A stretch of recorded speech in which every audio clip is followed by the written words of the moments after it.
आज क्लास हमने बताया था कि आपको क्षेत्रमिति से संबंधित क्वेश्चन लेके आएंगे। आज हम क्लास बेसिक लेंगे और बेसिक क्लास में एक बेहतरीन तरीके से आपको समझाएंगे क्षेत्रमिति में क्या क्या संबंधित होता है, क्या क्या आता है। तो ये जानने के लिए आप तत्पर रहें।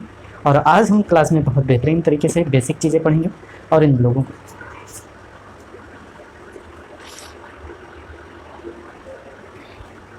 गुड मॉर्निंग दोस्तों, XYZ भारत स्टडी में आपका स्वागत है। चलिएगा, मैं रोहित पटेल आपको मैथ्स पढ़ा रहा हूँ।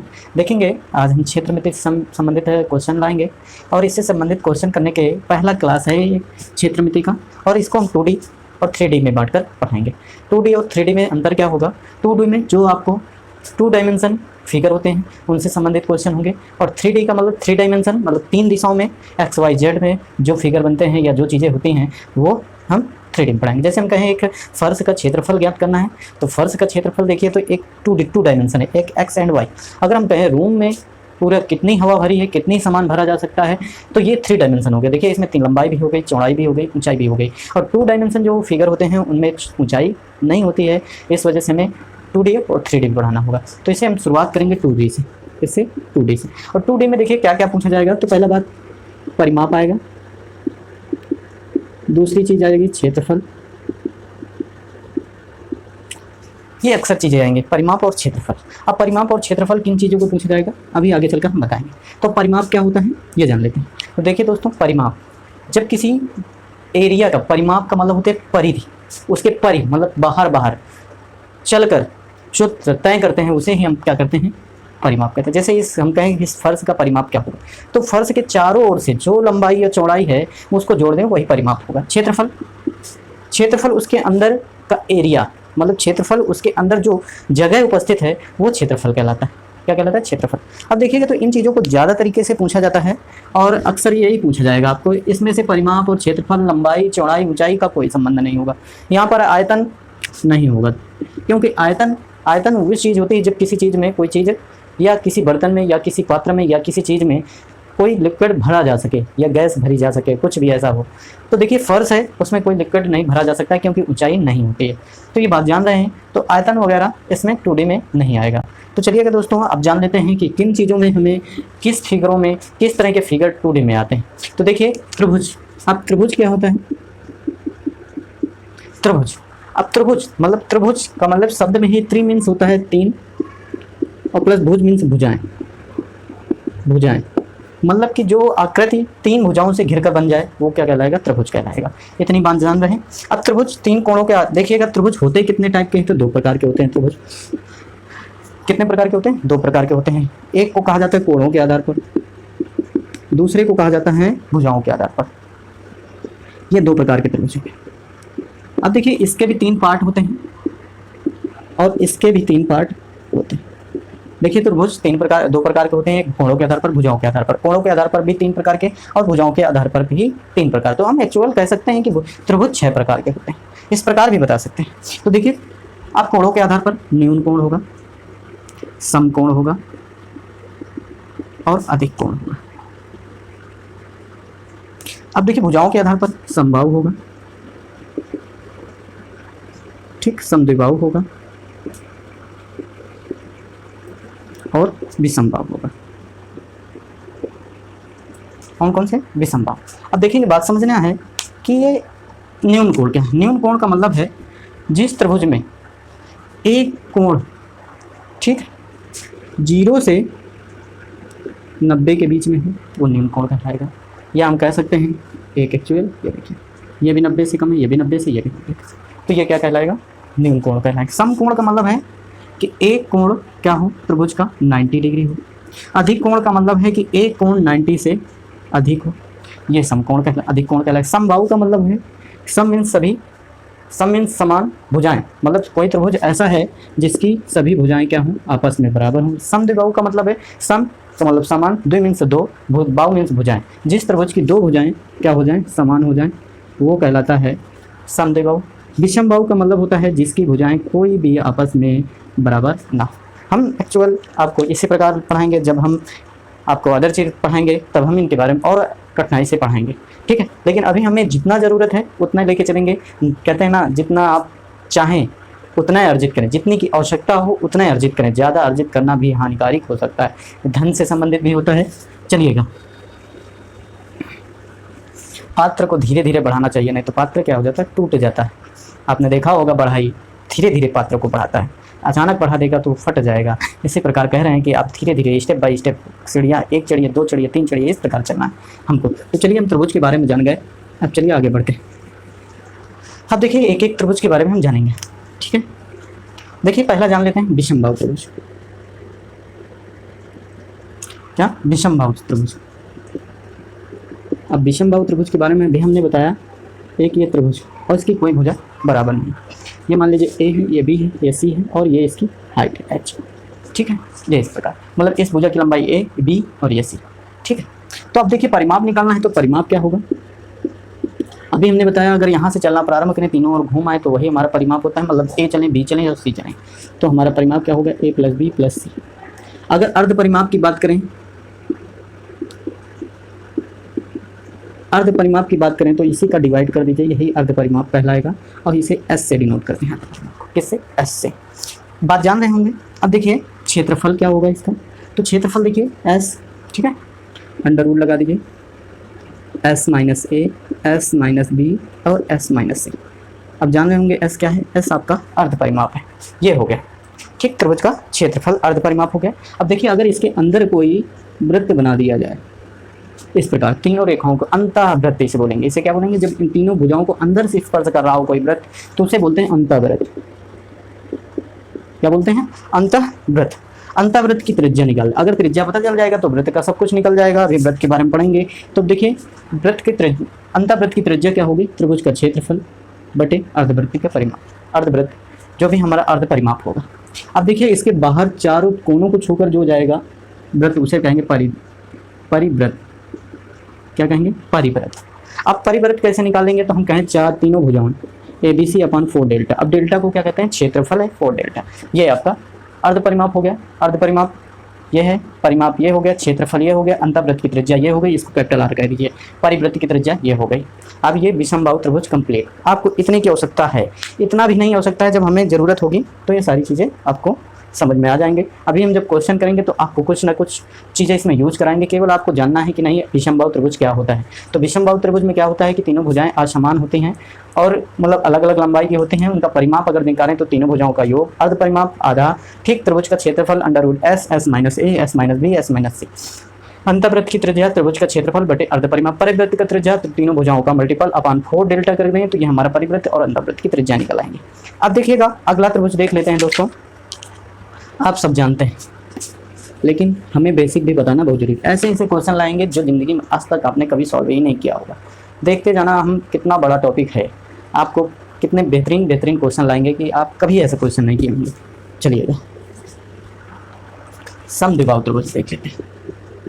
समद्विबाहु, अभी हमने बताया कि जिसकी दो भुजाएं समान होती हैं वो क्या कहलाता है? समद्विबाहु त्रिभुज कहलाता है। अब तो देखिए बना लेते हैं समद्विबाहु त्रिभुज। ये लीजिए, ये दोनों भुजाएं आपस में बराबर, ये हाइट हो गई h और ये a और ये b। अब देखिए सबसे इंपॉर्टेंट बात होती है कि जब दो भुजाओं, समान भुजाओं के उभयनिष्ठ कोण, ये दिख रहा है उभयनिष्ठ कोण के बीच से सामने वाली भुजाओं में डाला गया लंब, ये देखिए यहाँ से लंब डाला गया, ये लंब हो गया, भुजा को क्या कर देता है? समद्विभाजित कर देता है हमेशा। अगर ये दोनों समान हैं, समान भुजाओं के उभयनिष्ठ कोण से डाले गए, सामने वाली भुजा पर डाले गए लंब भुजा को समद्विभाजित कर देता है। अब भुजाओं को समद्विभाजित करेगा और कोण, उभयनिष्ठ कोण को भी समद्विभाजित कर देता है। ऐसे बात समझ गए? दोनों बातें याद रखना है कि समबाहु त्रिभुज में, समद्विबाहु त्रिभुज में क्या होगा? जब समान भुजाओं के उभयनिष्ठ कोण से कोई लंब डाला जाएगा सामने वाली भुजा पर तो भुजा को भी समद्विभाजित करेगा और उभयनिष्ठ कोण भी समद्विभाजित हो जाएगा। बात समझ रहे हो ना मेरी? ठीक है। तो अब देखिए इसमें जो जानना है आपको, त्रिभुज का क्षेत्रफल क्या होता है। तो जो त्रिभुज का क्षेत्रफल होता है वो जानना हमें जरूरी है। तो देखिए b/4 अंडर रूट, ठीक है, बात समझ रहे होंगे, 4a² minus b², 4a² minus b²। अब दूसरा अगर थीटा पता हो, थीटा मीन्स उभयनिष्ठ कोण पता हो, उभयनिष्ठ कोण पता होगा तो एक और होता है त्रिभुज का क्षेत्रफल का 1/2 sin थीटा a²। त्रिभुज का क्षेत्रफल क्या होता है? 1/2 sin थीटा a²। इसको इस प्रकार भी लिख सकते हैं कि 1/2 a² sin थीटा। इस तरह से भी त्रिभुज का क्षेत्रफल लिख सकते हैं। परिमाप क्या होगा? तो परिमाप देख लीजिए, परिमाप 2a प्लस बी, बस इसमें और कुछ नहीं जानना है आपको, इतना जानना है। आगे बढ़ते हैं। अब समबाहु में देख लेते हैं। समबाहु में भी यही कंडीशन लागू होगी, आराम से करेंगे, देखेंगे। अब देखिए समबाहु त्रिभुज, समबाहु का मतलब होता है सभी भुजाएं आपस में बराबर हैं। तो देखिए ये भी बराबर है, ये भी बराबर है, ये भी बराबर है। अगर बात करें तो ये भी ए है और ये भी ए है और ये, तो देखिए उभयनिष्ठ कोण ये बनेगा। इससे कोई लंब डाला जाए तो ये क्या करेगा, इसको समद्विभाजित करेगा, ऐसे समद्विभाजित करेगा ना। अब तो ये एच कहलाएगा। इसका क्षेत्रफल देखिए हम समद्विबाहु त्रिभुज के ही क्षेत्रफल से निकाल के दिखाते हैं। तो देखिए अभी हमने बताया था b/4, उसमें b/4 √4a² - b², इस प्रकार बताया था। अब देखिए उसी से निकाल लेते हैं। सब जगह a ही है तो यहाँ पर b होता था तो a लिख दिए, /4 हो गया, √4a² - a² हो जाएगा। तो अब कितना आ जाएगा, a/4, ठीक है, √3a², a² बाहर आ जाएगा, ठीक है। तो अब a² बाहर आएगा तो a के रूप में आएगा, तो फिर भी a मल्टीपल a √3/4, इसका क्षेत्रफल क्या बन गया, √3/4 a², ये क्षेत्रफल कहलाएगा। बात समझ रहे हैं। अगर हम ऊंचाई निकालना है तो ऊंचाई सीधा सीधा होगा, इसकी ऊंचाई होगी हमारे √3/2a, ये ऊंचाई कहलाएगा। अब देखिए अंतःवृत्त और परिवृत्त की बात करते हैं। अंतःवृत्त और परिवृत्त की त्रिज्याओं के अनुपात की बात करते हैं। ये हम त्रिज्या निकाल लें तो आसानी से सब कुछ निकल आएगा। तो देखिए अंतःवृत्त की त्रिज्या होती है a/2√3, तो परिवृत्त की त्रिज्या होती है a/√3। इस प्रकार हम ये भी जान सकते हैं। फिर से देख लेते हैं समबाहु त्रिभुज के बारे में। तो समबाहु त्रिभुज की सभी भुजाएं बराबर होंगी। उभयनिष्ठ कोण से देखिए ये θ/2 होगा और ये भी θ/2 होगा और ये बाई 2 हो गया, ये बाई 2 होगा। अभी हमने जो समद्विबाहु त्रिभुज में नियम लागू हुआ, ये वहाँ पर भी नियम लागू होता है। तो बात समझ रहे होंगे, हमारी इतनी बात समझ में आ गई होगी जो हम कह रहे हैं, ठीक है। तो अब देखिए इसका क्षेत्रफल हमने निकाला, तो इसका क्षेत्रफल समबाहु त्रिभुज का होता है √3/4, क्या हो जाएगा, a²। परिमाप कितना होगा, परिमाप तो आप 3a जान रहे होंगे, परिमाप भी लिख देते हैं। परिमाप कितना होगा, 3a। ऊंचाई कितनी होगी, √3/2a। अंतःवृत्त की त्रिज्या कितनी होगी, a/2√3। परिवृत्त की त्रिज्या कितनी होगी, a/√3। बात समझ रहे होंगे। अगला क्वेश्चन देख लें क्या क्या इसमें पूछा जा सकता है। कुछ और बातें समबाहु त्रिभुज में जान लेते हैं जो अधिकतम पूछी जाती हैं, जो अधिकतर पूछी जाती है समबाहु त्रिभुज में। समबाहु त्रिभुज में और क्या बात पूछी जाती है, देखिए तो एक बात बहुत ज़्यादा पूछी जाती है कि यह समबाहु त्रिभुज, इसके अंदर कोई बिंदु स्थित, ये मान लीजिए कहीं पर भी, और इस बिंदु से सभी भुजाओं पर डाला गया लंब, ये मान लीजिए P1 है और यहाँ पर भी P2 है डाला गया है और ये P3, ठीक है। किसी बिंदु से डाले गए भुजाओं पर लंब, खींचे गए लंब से संबंधित भी क्वेश्चन आता है। किस प्रकार, अगर हम ये लंबों की लंबाई पता हो तो भुजा कैसे प्राप्त कर सकते हैं, तो ये बात। तो देखिए डाला गया लंब, अगर हम बात करें, ये देख लीजिए, थोड़ा सा समझ में आ जाएगा हमारी बातें। तो देखिए लंब डाला गया है और डाला गया लंब क्या होगा देखिएगा, तो इसको मान लेते हैं a और ये भी सभी a हो गए। अभी हम त्रिभुज का क्षेत्रफल क्या बताया, /4a/a²। अब देखिए अगर हम देखें तो एक त्रिभुज ये हमारा है और एक त्रिभुज ये है और एक त्रिभुज ये है। अगर तीनों भुजाओं का क्षेत्रफल निकालकर हम अगर जोड़ दें तो इस समबाहु त्रिभुज के क्षेत्रफल के इक्वल आना चाहिए। तो देखिए अभी हमने बताया किसी त्रिभुज का क्षेत्रफल अगर निकालना है, किसी भी त्रिभुज का क्षेत्रफल निकालना है तो उसकी ऊंचाई इंटू आधार कर दीजिए, ऊंचाई इंटू आधार या बेस कह दे, h इंटू बेस। ये सभी त्रिभुजों के लिए लागू होगा नियम, ये कंपलसरी है मान लीजिए एक तरह से। अब देखिएगा तो हम एक त्रिभुज ये है तो इसका लंबाई क्या है, यही लंबाई यही ऊंचाई कहलाएगा। तो हम कह सकते हैं 1/2 P1 a हो जाएगा प्लस 1/2 P2 a हो जाएगा प्लस 1/2 P3 a हो जाएगा। सभी त्रिभुजों का क्षेत्रफल हमने समबाहु त्रिभुज के क्षेत्रफल के बराबर कर दिया। अब देखिए 1/2 कॉमन होगा तो हम कह सकते हैं √3/4 a²। 1/2 a भी कॉमन है तो a ले लेते हैं, P1 plus P2 plus P3, ये बच गया। अब देखिए a से एक कैंसिल, 2 से 2 कैंसिल हो गया, ठीक है। बात समझ रहे हैं। a बराबर क्या आ गया, 2/√3, 2 इधर हो गया, √ नीचे आ गया, P1 plus P2 plus P3।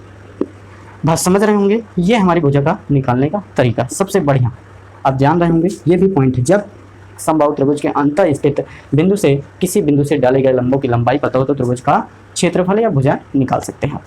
समझ रहे हैं ना। इस प्रकार अगर इसका क्षेत्रफल निकालना है तो a², अब a पता चल गया तो अब क्षेत्रफल क्या होता है तो आप जान रहे होंगे, √3/4 इंटू a²। a² कितना है, ये है सर, ये a² है तो इसको हम कर सकते हैं, a² करेंगे तो 4/3 बन जाएगा और P1 plus P2 plus P3 का होल स्क्वायर। अब 3 से 1 3 काट दिया और ये इससे कट जाएगा तो कितना बच जाएगा, ठीक है। बस समझ रहे होंगे, 3/4 भुजा स्क्वायर, ठीक है। तो अब कितना हो जाएगा, 1/3 P1 plus P2 plus P3 का होल स्क्वायर। ये हमारा क्षेत्रफल निकालने का तरीका है, इससे बेहतरीन तरीका नहीं हो सकता। बात समझ रहे होंगे हमारी। इस तरह से हम सारी चीज़ें हल कर सकते हैं। अब देखिए कुछ बातें और जान लेते हैं। अभी हमने 3 कोणों के आधार पर, भुजाओं के आधार पर आपको सारी बातें समझा दी।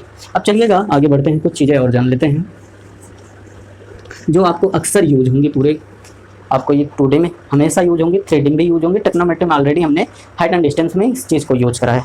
देखिए समकोण त्रिभुज की बात करते हैं, तो समकोण त्रिभुज आपको बहुत अच्छे से हमने पढ़ा है हाइट एंड डिस्टेंस में। जो बातें वहाँ लागू होती हैं वही यहाँ लागू होंगी। जब भी हमने एक रेशियो बताया था, उस रेशियो को देख लीजिए।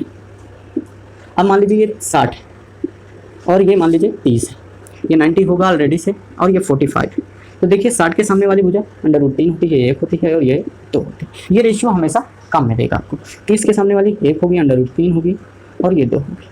मतलब 60 के सामने वाली √30 होगी, 30 के सामने वाली 1 होगी, ये जान लेना। 45 के सामने वाली कितनी होगी, 1 होगी, ये भी 1 होगी, तो ये √2। ये रेशियो आपका याद रखते हैं तो आप आसानी से सारे क्वेश्चन कर पाएंगे। बात समझ रहे हैं ना। इसी तरह हमारे साथ बने रहने के लिए चैनल को कर लीजिए सब्सक्राइब, और इसी प्रकार हम आपको लाते रहेंगे मैथ की क्लास। चलिएगा अब देखते हैं आगे कुछ बातें। चलिए और कुछ बातें जान लेते हैं जो इंपॉर्टेंट है आपके लिए। समकोण बता रहे हैं, ये बात रेशियो याद रखना है जो हमेशा यूज होगा। चलिएगा आगे बढ़ते हैं। क्लास को बहुत छोटी करके बना रहे हैं। अगर हम आपको इंजॉय हर चीज़ करेंगे तो क्लास किस तरह से, एक सिंसियर क्लास चाहिए आपको, माइंड में बैठ जाए, इस प्रकार आपको पढ़ना है एकदम गहनतन से। चलिएगा आगे बढ़ते हैं। ये देख लीजिए समकोण त्रिभुज है मान लीजिए, और ये भी समकोण। अभी हमने अंतःवृत्त परिवृत्त की सब जगह बात की है, तो यहाँ पर भी हम अंतःवृत्त और परिवृत्त की बात करेंगे। ठीक है, तो देखिए ये अंतःवृत्त की ये डायमीटर लग रहा है, ये हम कह सकते हैं व्यास है। अगर इसका आधा कर दें तो ये क्या कहलाएगी, त्रिज्या। ये भी त्रिज्या होगी परिवृत्त की, तो त्रिज्या बराबर क्या होगा, c अपन। ये कर्ण है तो इसको हम कर्ण लिख सकते हैं, कर्ण का अपन आधा, ये त्रिज्या निकाल सकते हैं इस प्रकार से। बात समझ रहे होंगे।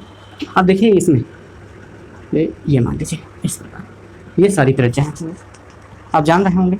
अब देखिए ये बिंदु है और ये एक स्पर्श रेखा, यहाँ पर 90 डिग्री का कोण बनाएंगे। 100% किसी वृत्त को जब कोई स्पर्श रेखा टच करती है तो उसके केंद्र से डाला गया उस पर लंब क्या 90 डिग्री कहलाता है। 90 डिग्री लंब ही बनेगा हमेशा, केंद्र से खींचा गया स्पर्श रेखा जहाँ पर स्पर्श करती, तो ये एक तरह से लंब है।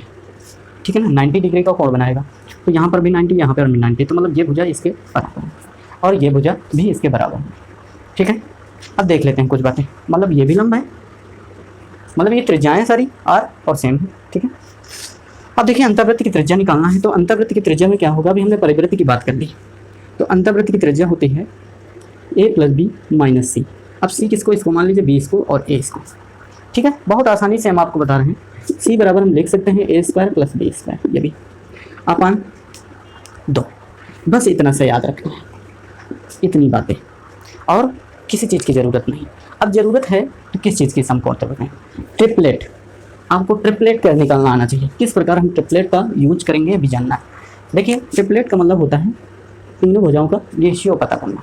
अगर इसमें से किसी एक भुजा का अनुपात पता है तो अगली 2 भुजाओं का अनुपात निकालना। तो ट्रिपलेट निकालने के लिए ट्रिपलेट 2 प्रकार के होते हैं। एक सम ट्रिपलेट होता है, ठीक है, सम ट्रिपलेट होगा, और एक विषम ट्रिपलेट होगा। ट्रिपलेट, अब ट्रिपलेट कैसे निकालते हैं, जैसे हम कहें कि इसकी भुजा एक 3 का हम ट्रिपलेट निकालना है, तो देखिए 3 क्या है, विषम है। 3 क्या है, विषम। तो 3 का ट्रिपलेट निकालना है जैसे, तो 3 का स्क्वायर करिए अपन 2 करिए, कितना, 3 त्रिकोण 9, 9 बराबर कितना, 4.5। अब इसमें आप आधा आधा जोड़ देंगे, आधा एक में जोड़िए 0.5 और एक घटा दीजिए 0.5, तो निकल के आ जाएगा आधा जोड़ेंगे 5, एक में घटाएंगे तो 4। तो मतलब 3 का ट्रिपलेट क्या होगा, 3:4:5। अगर इसी में हम मल्टीप्लाई करते जाएं तो कई सारा अनुपात बनता जाएगा, जैसे हम 6:8:10, ऐसे ही आपको इसका ट्रिपलेट बन जाएगा। बात समझ रहे हैं ना, मेरी बात आसानी से समझ में आ रही होगी आपको। सम ट्रिपलेट निकालने का सबसे एक अच्छा तरीका, आप कोई सम ले लीजिए, जैसे मान लीजिए 6 ले लीजिए। अब 6 का स्क्वायर कीजिए, अपन 4 से डिवाइड करना है। इसमें देखिए 2 से डिवाइड करना है विषम ट्रिपलेट में, और इसमें 4 से ट्रिपलेट में करना। तो देखिए 36/4, 9 चौको 36, 9 आया। अब इसमें 1 जोड़ना है, 1 घटाना है, तो कितना आ जाएगा, +1 करिए और यहाँ पर 1 माइनस करिए। 9 में 1 गया 8 और 1 जोड़ेंगे 10, तो 9 का 6 का ट्रिपलेट क्या होगा, 6 का ट्रिपलेट बनेगा 6, 8, 10। अभी देखिए मल्टीपल 6, 8, 10, यहाँ से भी हमने विषम का निकाल लिया और यहाँ से भी निकाल लिया। अब देख रहे हैं किस प्रकार हमें ट्रिपलेट निकालना था। ये ट्रिपलेट के बारे में बहुत बेहतरीन से याद रखना है कि ट्रिपलेट कैसे निकालना है, और ये आपको ट्रिपलेट निकालना आना चाहिए, क्योंकि याद नहीं किया जा सकता है। इस प्रकार हम ट्रिपलेट निकालेंगे, और ट्रिपलेट का यूज कैसे करेंगे हम अगली क्लास में देखेंगे। हम अधिकतर जो भी 90% क्वेश्चन होंगे आपको समकोण वो सारे ट्रिपलेट से ही सॉल्व कराएंगे। आप देख रहे हैं अभी, आप इसको बहुत अच्छी तरीके से याद रखना और जानना है, ठीक है। अगर आवश्यकता पड़े तो आप बना कर उसको लर्न कर लीजिए, तो और आसानी होगी, सारे ट्रिपलेट आपको याद हो जाएंगे। चलिए नमस्कार, जय हिंद, जय भारत। फिर अगली क्लास में हम प्रैक्टिस लेके आएंगे। आज की क्लास हमारी क्या थी? बेसिक की। इस बेसिक क्लास में हमने क्या जाना? त्रिभुज 2D क्या है, अब 2D में क्या क्या हमें पढ़ना है, त्रिभुज के बारे में जाना। अभी हम चतुर्भुज के बारे में जानेंगे बाद में, जब इससे संबंधित क्वेश्चन सारे त्रिभुज से संबंधित क्वेश्चन खत्म हो जाएंगे। तो आज से हम कल से आपको प्रैक्टिस में बहुत अच्छे अच्छे बेहतरीन क्वेश्चन लाने वाले हैं, और इसलिए हमारे साथ जुड़ जाइए और चैनल को कर लीजिए सब्सक्राइब और लाइक। जय हिंद, जय भारत।